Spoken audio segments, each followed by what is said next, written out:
Так, ну що, друзі, здорово, вітання з мотосалону Harley-Davidson Київ. І ми сьогодні на закритій презентації нового, оновленого мотоцикла Harley-Davidson Fatboy. Та сама легенда, про яку ви всі знаєте з фільму «Термінатор». Той самий суперкласичний Харлі, про який тільки можна мріяти багатьом з нас, з вас.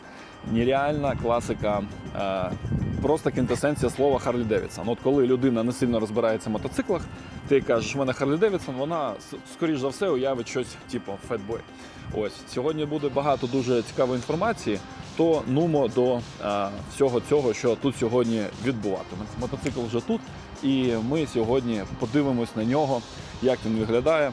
І це, до речі, перший Харлі в Україні, офіційний, який вже, я так розумію, поступає в продаж. Ну що, нумо, подивимось до цього всього двіжничка. Пойдемо.